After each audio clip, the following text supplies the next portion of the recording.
నమస్కారం ఘంటారావానికి స్వాగతం. ముందుగా ప్రధాన అంశాలు. కుకట్పల్లిలో రేణు అగర్వాల్ హత్య కేసులో చిక్కిన నిందితులు జార్ఖండ్లో అరెస్టు చేసి తీసుకువస్తున్న పోలీసులు.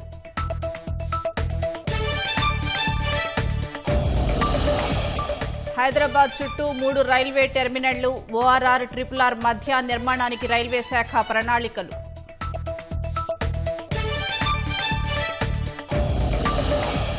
మంజీరా నదిపై రబ్బర్ డ్యాం నిర్మాణానికి సర్కారు యోచన. కామారెడ్డి జిల్లాలో 40,000 ఎకరాలకు నీరందించడమే లక్ష్యం.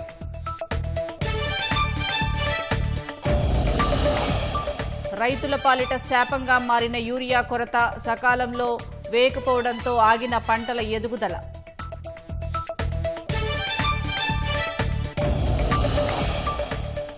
నేపాల్ తాత్కాలిక ప్రధానిగా జస్టిస్ సుశీలా కార్కి ప్రమాణం. వచ్చే మార్చిలో ఎన్నికలు నిర్వహించాలని నిర్ణయం.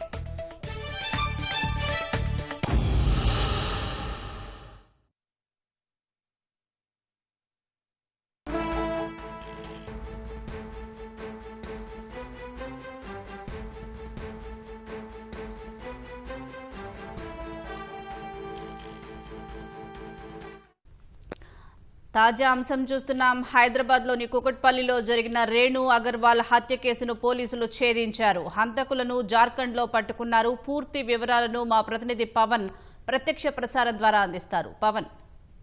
సంచలనం సృష్టించిన రేణు అగర్వాల్ హత్య కేసును అయితే పోలీసులు ఛేదించారు. ఆ హత్యకు పాల్పడినటువంటి 2 నిందితులను అదుపులోకి తీసుకున్నారు. జార్ఖండ్ వెళ్లారు ప్రత్యేక పోలీసులు. హైదరాబాద్ నుంచి ఇక్కడ నుంచి ప్రత్యేక బృందాలు జార్ఖండ్ వెళ్లి జార్ఖండ్లో ఉన్నటువంటి నిందితులను అయితే ఎట్టకేలకు పట్టుకుని అయితే హైదరాబాద్కు తీసుకొస్తున్న పరిస్థితి అయితే ఉంది.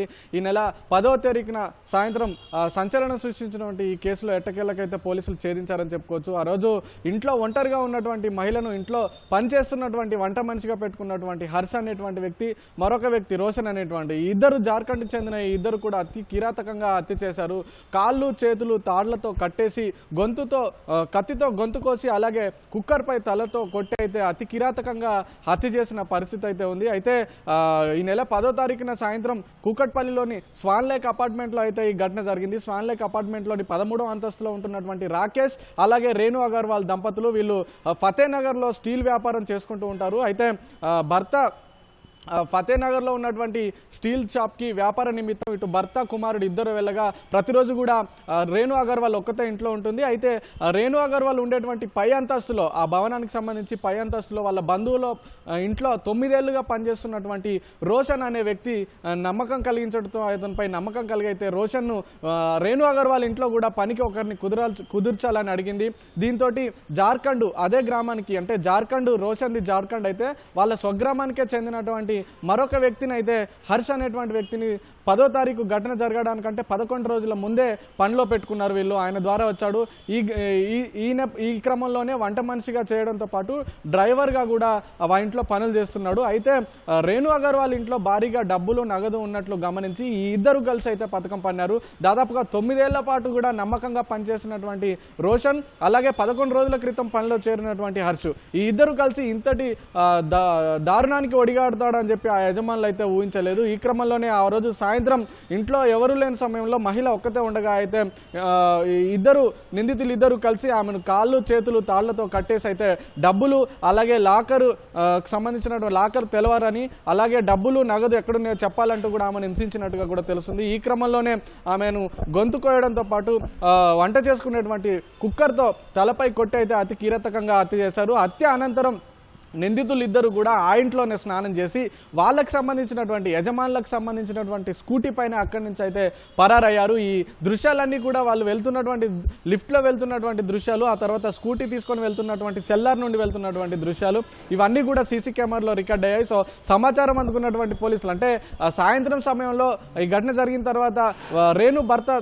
రేణుకి ఫోన్ చేసినప్పటికీ కూడా ఫోన్ లిఫ్ట్ చేయకపోవడంతో 7 గంటల కుటౌట్న ఇంటికి చేరుకోవడంతో తలుపు బేడం పెట్టి ఉండడంతో గెడపెట్టి అయితే ప్లంబర్ సహాయంతో బాల్కనీ నుంచి ఇంట్లోకి వెళ్లి చూడడంతో ఈ మొత్తం వ్యవహారం వెలుగులోకి వచ్చింది. రక్తం మడుగులో ఉన్నటువంటి భార్యను చూసి అయితే వెంటనే పోలీసులకు సమాచారం అందించాడు ఆమె భర్త రాకేష్. ఈ క్రమంలోనే దర్యాప్తు చేపట్టినటువంటి పోలీసులు అక్కడ ఉన్నటువంటి క్లూస్ ఆధారంగా అలాగే ఇతర సాంకేతికత ఆధారంగా అయితే ఈ ఇద్దరు హత్య చేసినట్టుగా గుర్తించి వాళ్ళ కోసం అయితే దర్యాప్తు ముమ్మరం చేశారు. ఈ ఇద్దరు నిందితులు కూడా ఘటన అనంతరం ఫతేనగర్ వరకు వెళ్ళి పర్వత్ నగర్ వైపు వెళ్ళి స్కూటీపై పర్వత్ నగర్లో పెట్రోల్ పోయించుకొని ఆ తర్వాత పర్వత్ నగర్లో railway station Fatehnagar railway station వరకు వెళ్ళి అక్కడే ఈ స్కూటీని వదిలేసి అక్కడి నుంచి పరారైనటువంటి పరిస్థితి అయితే ఉంది. విస్తృతంగా ఇటు సీసీ కెమెరాలు సాంకేతిక ఆధారాలను విస్తృతంగా పరిశీలించినటువంటి పోలీసులు 2 రోజుల్లోనే ఈ కేసును ఛేదించారని చెప్పుకోవచ్చు. ప్రత్యేక బృందాలు జార్ఖండ్కి వెళ్ళాయి. జార్ఖండ్కి వెళ్ళైతే ప్రస్తుతం అయితే నిందితులను అదుపులోకి తీసుకొని అయితే వస్తున్నారు, హైదరాబాద్కి తీసుకొస్తున్నారు. త్వరలోనే దీనికి సంబంధించి కూడా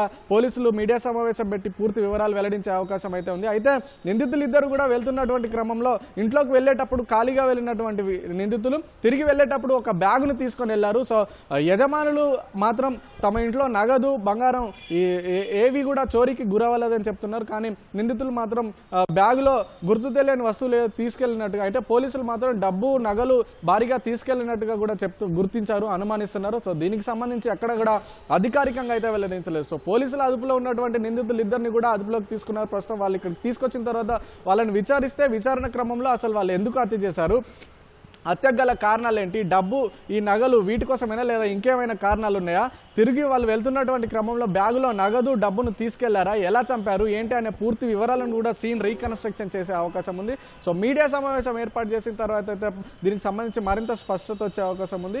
అయితే కూకట్పల్లిలో అతి కిరాతకంగా కాళ్ళు చేతులు కట్టేసి ఈ హత్య చేసినటువంటి ఈ ఘటనలో మాత్రం పోలీసులు అయితే ఎట్టకేలకు నిందితుల్ని అదుపులోకి తీసుకున్న పరిస్థితి ఉంది. త్వరలోనే దీనికి సంబంధించి మరిన్ని వివరాలు అయితే స్పష్టత వచ్చే అవకాశం ఉంది.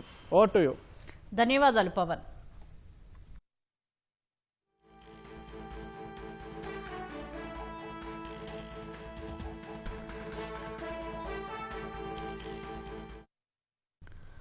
మావోయిస్టు సెంట్రల్ కమిటీ సభ్యురాలు సుజాతక్క అలియాస్ పోతుల కల్పన పోలీసులు ఎదుట లొంగిపోయినట్లు తెలుస్తోంది. పూర్తి వివరాలు మా ప్రతినిధి రమేష్ అడిగి తెలుసుకుందాం.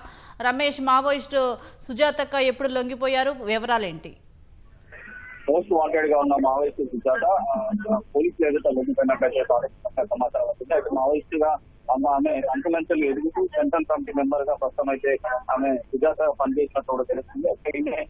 తెలంగాణ రాష్ట్రం తర్వాత గద్వాల జిల్లాకు చెందిన సుజాతగా పేరైతే గుర్తించడం జరిగింది. ఆమె అలియాస్ పోతుల కల్పన అయితే పోలీసులు ఆమె పేరైతే ప్రస్తుతం అయితే వెళ్లించడం జరిగింది. 1984లో కిషన్ కి ప్రస్తుతం ఆమె వివాహం చేస్తున్నట్లయితే పోలీసుల దర్యాప్తు పేరడం జరిగింది. మొత్తం తెలంగాణతో పాటు పలు జిల్లాల్లో కూడా ఈమె పైన మొత్తం 106 కేసులు అయితే నమోదు అయినట్లయితే పోలీసు అధికారులు ప్రాథమికంగా గుర్తించారు. సుజాతతో పాటు మరికొంతమంది మావోయిస్టులు కూడా ఈ రోజు డీజీపీ ముందు లొంగిపోయే అవకాశం కనపడుతున్నాయి. మధ్యాహ్నం 12 గంటలకి డీజీపీ జితేందర్ మీడియా సమావేశం ఏర్పాటు చేసి వివరాలు వెల్లడించే అవకాశం. దీనికి సంబంధించిన వివరాలు దీని పైన ఇప్పటికే ₹3 వరకు రివార్డ్ ఉన్నట్లయితే పోలీసులు ప్రస్తుతం అయితే గుర్తించడం జరిగింది. కానీ ఎక్కడ అంటే ఏ కేసులకు సంబంధించిన అనే పూర్తి స్థాయిలో వివరాలు మీడియా సమావేశం అయితే డీజీపీ జితేందర్ ప్రస్తుతం అయితే మీడియా సమావేశం వివరాలు వెల్లడించే అవకాశాలు అయితే కనపడుతున్నాయి.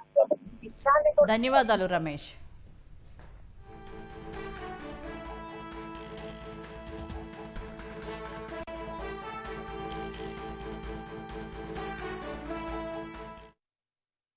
హైదరాబాద్ చుట్టూ 3 భారీ రైల్వే టెర్మినళ్లను నిర్మించేందుకు రైల్వే శాఖ ప్రణాళికలు తయారు చేసింది. సికింద్రాబాద్, నాంపల్లి, కాచిగూడ వంటి ప్రధాన స్టేషన్లపై ఒత్తిడి అధికంగా ఉండటంతో ప్రత్యామ్నాయాలపై దక్షిణ మధ్య రైల్వే దృష్టి సారించింది.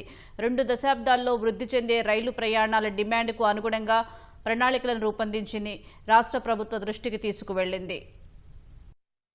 దేశంలో వివిధ రాష్ట్రాల నుంచి వచ్చే రైళ్ల రద్దీ నేపథ్యంలో హైదరాబాద్ మహానగరం చుట్టూ కొత్తగా 3 భారీ రైల్వే టెర్మినళ్లను నిర్మించేందుకు రైల్వే శాఖ ప్రణాళికలు రూపొందించింది. ఢిల్లీ, బెంగళూరు, కోల్కతా వంటి నగరాలకు శివారు ప్రాంతాల్లో రైల్వే టెర్మినళ్లు ఉన్నాయి. దూర ప్రాంతాల నుంచి వచ్చే రైళ్లను ఆయా నగరాల మీదుగా ఇతర ప్రాంతాలకు వెళ్లే ఎక్స్ప్రెస్లను వాటి శివారు ప్రాంతాలకు పరిమితం చేస్తున్నారు.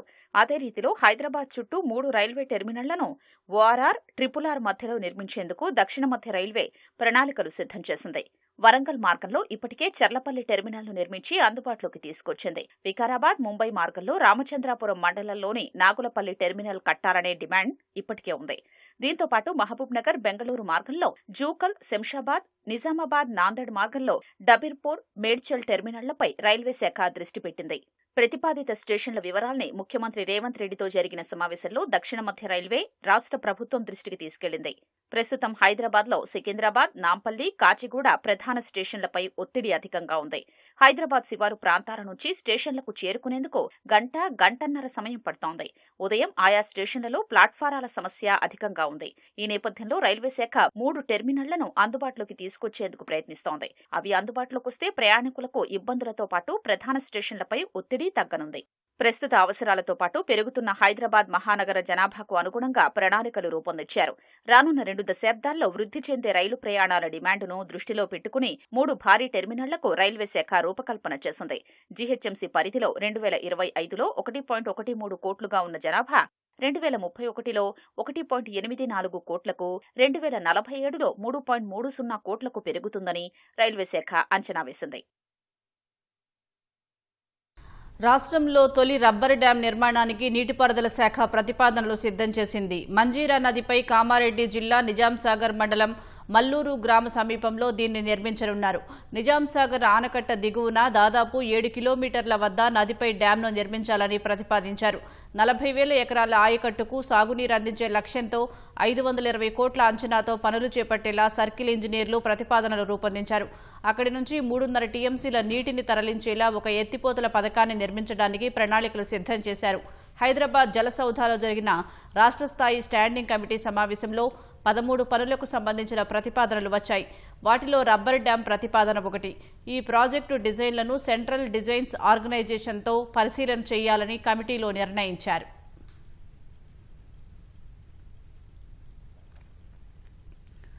రాష్ట్రంలో యూరియా కొరత క్రమంగా తీరిపోతుందని వ్యవసాయ శాఖ తెలిపింది. శుక్రవారం ఒక్కరోజే 11,930 మెట్రిక్ టన్నుల యూరియా సరఫరా అయినట్లు వెల్లడించింది. గత 2 రోజుల్లో 23,000 మెట్రిక్ టన్నుల యూరియా రాష్ట్రానికి సరఫరా అయిందని, మరో 4 రోజుల్లో 27,650 మెట్రిక్ టన్నులు రానున్నట్లు వివరించింది. సచివాలయంలో యూరియా సరఫరాపై మంత్రి తుమ్మల సమీక్షించారు. రామగుండం ఫెర్టిలైజర్స్ కర్మాగారం పునరుద్ధరించేలా మరోసారి కేంద్ర ప్రభుత్వాన్ని కోరాలని అధికారులను ఆదేశించారు. ప్రస్తుతం రాష్ట్రానికి వివిధ ఎరువుల కంపెనీల నుంచి 11 రేక్లు రవాణాలో ఉన్నాయని ప్రస్తావించారు. ఈ ఎరువులు మిర్యాలగూడ, కరీంనగర్, మంచిర్యాల, పెద్దపల్లి, ఆదిలాబాద్, తిమ్మాపూర్, వరంగల్, సనత్ నగర్ రైల్వే రేక్ పాయింట్లకు చేరుకుంటాయని అన్నారు. అక్కడి నుంచి అవసరమైన జిల్లాలకు తరలించే ఏర్పాట్లు పూర్తి చేసినట్లు స్పష్టం చేశారు. రైతులకు ఎరువుల పంపిణీ ఎలాంటి అంతరాయం లేకుండా ఉండేందుకు రైతు వేదికల్లో కూడా సేల్ పాయింట్లు ఏర్పాటు చేయాలని జిల్లా అధికారులను ఇప్పటికే ఆదేశించినట్లు గుర్తు చేశారు. ఎప్పటికప్పుడు ఎరువులు రాగానే రైతులకు అందించేందుకు చర్యలు తీసుకోవాలని మంత్రి తుమ్మల పేర్కొన్నారు. రాష్ట్రంలో యూరియా కొరత రైతుల పాలిట శాపంగా మారింది. సకాలంలో యూరియా వేయకపోవడంతో సాగు చేసిన పంటలు అక్కరకు రాకుండా పోతున్నాయి. ఇక చేసేదేమీ లేక అన్నదాతలు పంట చేలలో పశువులను మేపుతున్నారు. లక్షలు పెట్టుబడి పెట్టి ఎంతో ఆశగా సాగు చేసిన పంటలు చేతికి రాకపోవడంతో అప్పుల ఊబిలో కూరుకుపోతున్నామని ఆవేదన వ్యక్తం చేస్తున్నారు. వరంగల్ జిల్లా ఖానాపురం మండలంలో రైతులు ప్రధానంగా వరితో పాటు మొక్కజొన్న, పత్తి పంటలను సాగు చేస్తారు. వర్షాకాలం ఆరంభంలో సమృద్ధిగా వర్షాలు కురవడంతో కర్షకులు మొక్కజొన్న, పత్తి పంటలను సాగు చేశారు. జులై 2వ వారం పాకాల నీటి విడుదల చేయడంతో ఆయకట్టు రైతులు వరి పంటను కూడా సాగు చేశారు. తొలకరి ప్రారంభంలో వేసిన మొక్కజొన్న పంట మంచిగా మొలకెత్తింది. ఏపుగా పెరిగే దశలో వేయవలసిన యూరియా దొరకకపోవడంతో మొక్కజొన్న పంట ఎర్రబారి ఉపయోగం లేకుండా పోతోంది.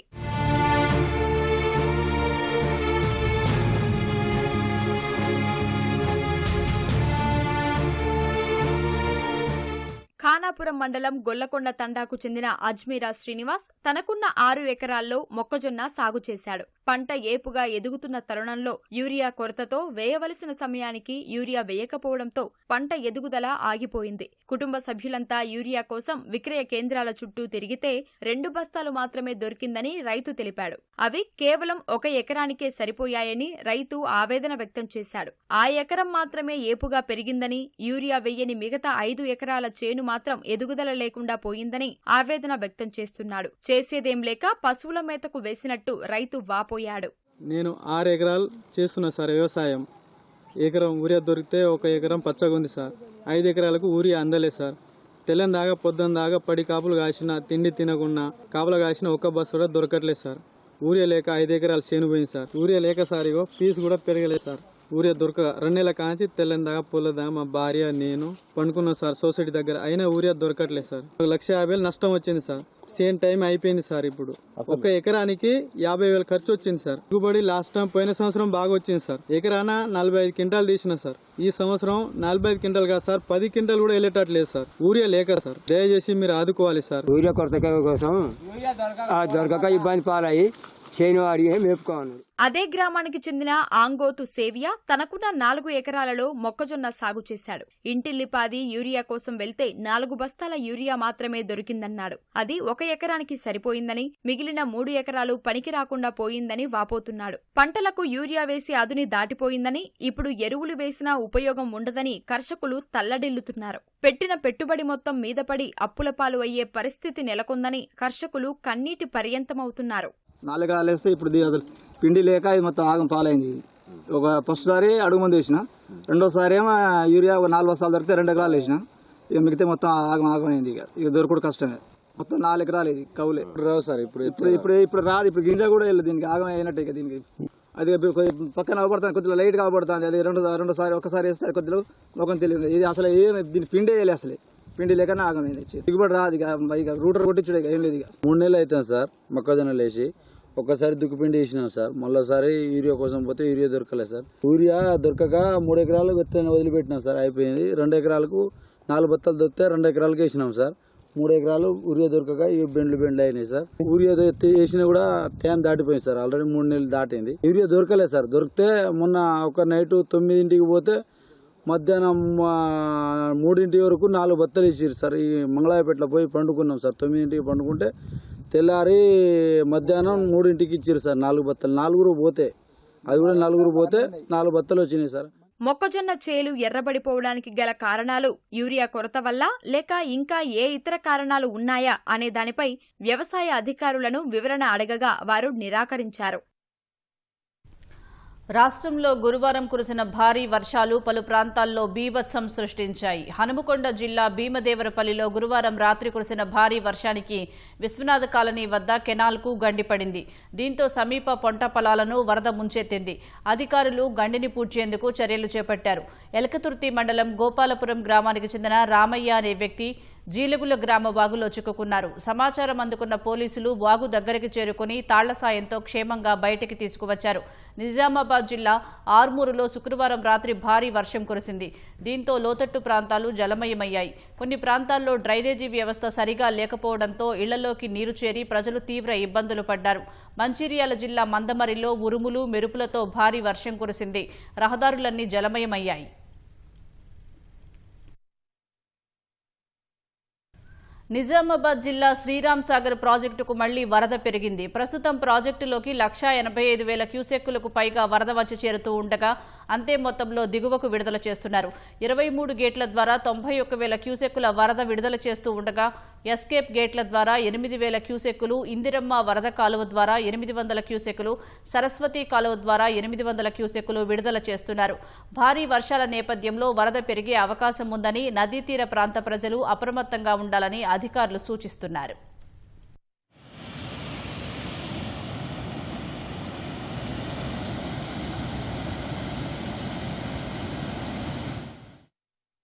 హైదరాబాద్లో చెరువుల పునరుద్ధరణ ఆపాలంటూ హైకోర్టు ఎక్కడా ఉత్తర్వులు ఇవ్వలేదని హైడ్రా కమిషనర్ రంగనాథ్ స్పష్టం చేశారు.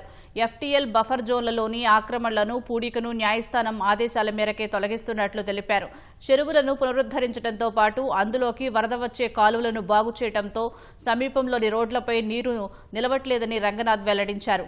బతుకమ్మ కుంట, తమ్మిడి కుంట పునరుద్ధరణతో పరిసరాల రూపురేఖలు మారిపోయాయని హర్షం వ్యక్తం చేశారు. బతుకమ్మ కుంటను త్వరలోనే ముఖ్యమంత్రి చేతుల మీదుగా ప్రారంభిస్తామని తెలిపారు. ఈసారి స్థానిక మహిళలు అక్కడే బతుకమ్మ ఆడుకునేలా ఏర్పాట్లు చేస్తున్నట్లు వివరించారు.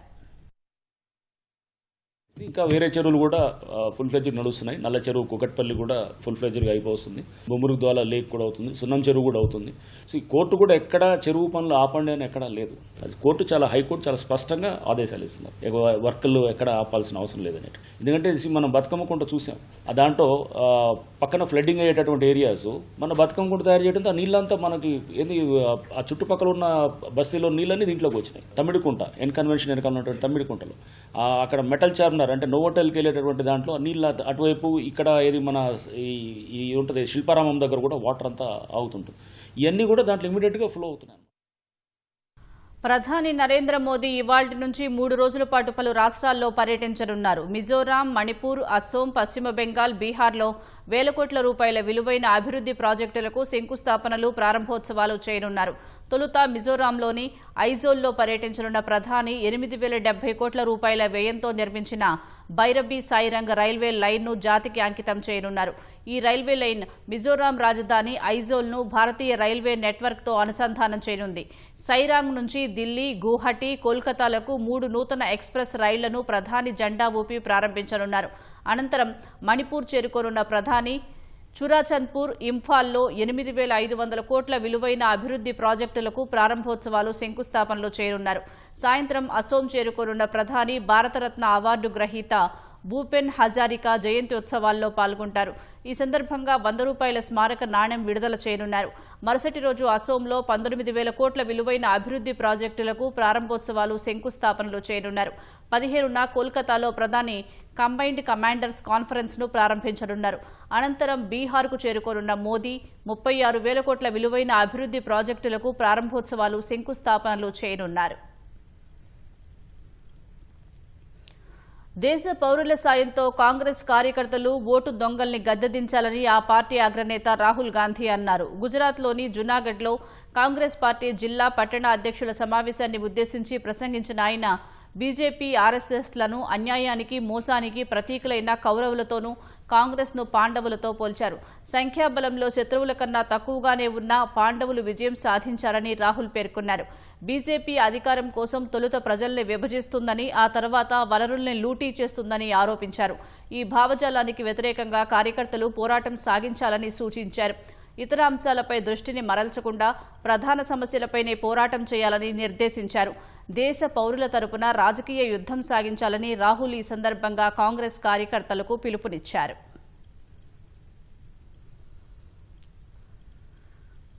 నేపాల్లో పార్లమెంటు ఎన్నికల తేదీ ఖరారైంది. వచ్చే ఏడాది మార్చి 5న ఎన్నికలు నిర్వహించనున్నట్లు అధ్యక్ష భవనం ప్రకటన విడుదల చేసింది.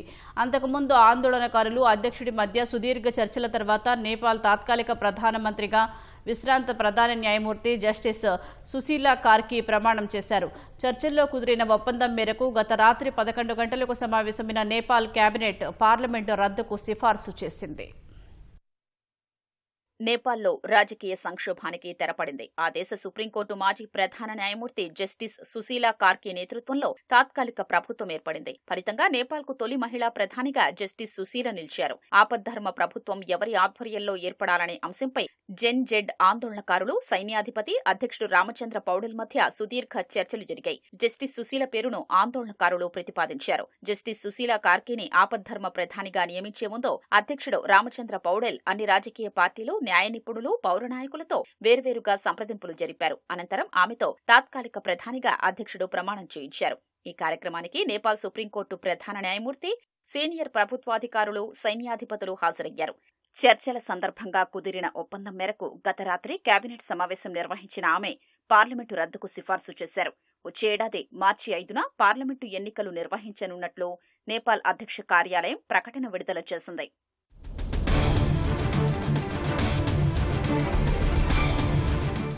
మారుమూల గ్రామంలో సామాన్య కుటుంబంలో జన్మించిన జస్టిస్ సుశీల 1975లో భారత్లోని బెనారస్ హిందూ విశ్వవిద్యాలయంలో రాజనీతి శాస్త్రంలో మాస్టర్స్ డిగ్రీ చేశారు. తరువాత నేపాల్లో న్యాయశాస్త్ర పట్టా సాధించారు.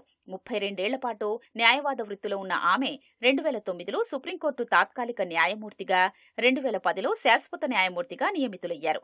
తర్వాత రాజ్యాంగ మండలి సిఫార్సు మేరకు 2016లో చీఫ్ జస్టిస్ గా బాధ్యతలు చేపట్టి నేపాల్ తొలి మహిళా ప్రధాన న్యాయమూర్తిగా రికార్డు నెలకొల్పారు. 11 నెలలు ఆ పదవిలో ఉన్నారు. నిర్భయంగా, సమర్థంగా విధులు నిర్వర్తించి అవినీతి మరకలేని మహిళగా పేరు సంపాదించుకున్నారు. తాజా జెడ్ ప్రతిపాదనతో నేపాల్ తాత్కాలిక ప్రధానిగా బాధ్యతలు స్వీకరించారు. ప్రధాని నరేంద్ర మోదీతో స్నేహపూర్వక సంబంధాలు ఉన్నాయని ఇటీవల ఓ ఇంటర్వ్యూలో జస్టిస్ సుశీల పేర్కొన్నారు. రష్యా నుంచి చమురు కొనుగోలు చేస్తున్న భారత్పై 50% సుంకం విధించడం అంత తేలికైన విషయం కాదని అమెరికా అధ్యక్షుడు డొనాల్డ్ ట్రంప్ అన్నారు. ఈ క్రమంలో భారత్తో విభేదాలు తలెత్తాయని చెప్పారు. 50% సుంకాలు విధించడం చాలా పెద్ద డీల్ అని, ఫాక్స్ అండ్ ఫ్రెండ్స్ ఇంటర్వ్యూలో ట్రంప్ పేర్కొన్నారు. ఉక్రెయిన్ విషయంలో రష్యా అధ్యక్షుడు పుతిన్పై ఎందుకు ఒత్తిడి తీసుకురాలేకపోతున్నారనే ప్రశ్నకు ఆయన ఈ మేరకు సమాధానమిచ్చారు. ఉక్రెయిన్ అంశం తమ కంటే ఐరోపాకే ఎక్కువ సమస్య అని చెప్పారు. రెండోసారి అధ్యక్ష బాధ్యతలు చేపట్టాక భారత్ పాక్ సహా 7 యుద్ధాలను ఆపానని మరోసారి పాత పాట పాడారు. 31 ఏళ్లుగా పరిష్కారం లేని కాంగో రువాండా యుద్ధాన్ని ముగించారని ట్రంప్ తెలిపారు. రష్యా నుంచి చమురు కొనుగోలు చేస్తోందని అమెరికా 50% సుంకాల భారం మోపిన భారత్ తగ్గేదే లేదని అంటోంది. అగ్రరాజ్యం ఒత్తిడికి ఏమాత్రం తలగొట్టం లేదు. గతంలో కంటే ఎక్కువగా రష్యా నుంచి చమురు కొనుగోలు చేస్తోంది. గత నెలలో రష్యా చమురుకు అతిపెద్ద దిగుమతిదారుగా ఉన్న చైనాకు భారత్ చేరువైంది.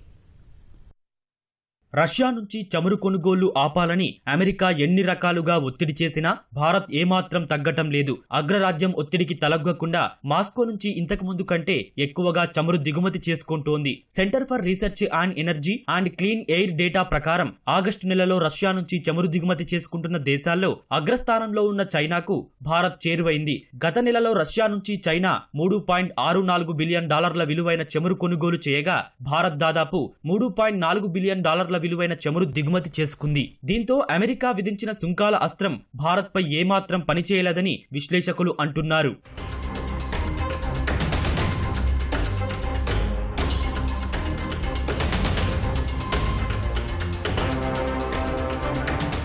ఆగస్టు నెలలో అత్యధికంగా రష్యా నుంచి చమురు, బొగ్గును కొనుగోలు చేసిన దేశాల్లో చైనా అగ్రస్థానంలో నిలిచింది. రష్యా నుంచి చమురు ఉత్పత్తులు, గ్యాస్ కొనుగోలులో తుర్కీయే ముందు వరుసలో నిలిచింది. శిలాజ ఇంధనం దిగుమతుల పరంగా భారత్ మొత్తంగా $4.2 బిలియన్ విలువైన దిగుమతులు చేసుకున్నట్టు తెలుస్తోంది. ఇదే క్రమంలో చైనా అత్యధికంగా $6.5 బిలియన్ విలువైన శిలాజ ఇంధనాన్ని కొనుగోలు చేసింది.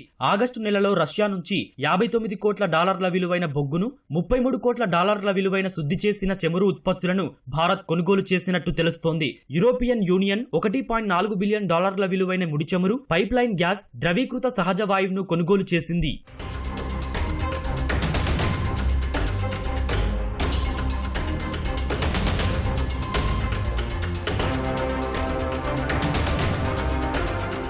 చైనా, యూరోపియన్ యూనియన్, ఇతర దేశాలు రష్యా నుంచి భారీ ఎత్తున ఇంధన కొనుగోలు చేస్తున్నా భారత్ను మాత్రమే టార్గెట్ చేయడం ద్వారా అమెరికా ఇంటా బయట విమర్శల పాలవుతోంది. అగ్రరాజ్యం విమర్శలు అన్యాయమని ఇప్పటికీ పేర్కొన్న భారత్ దేశ ప్రయోజనాలు, ఇంధన భద్రత విషయంలో రాజీ పడే ప్రసక్తే లేదని స్పష్టం చేసింది.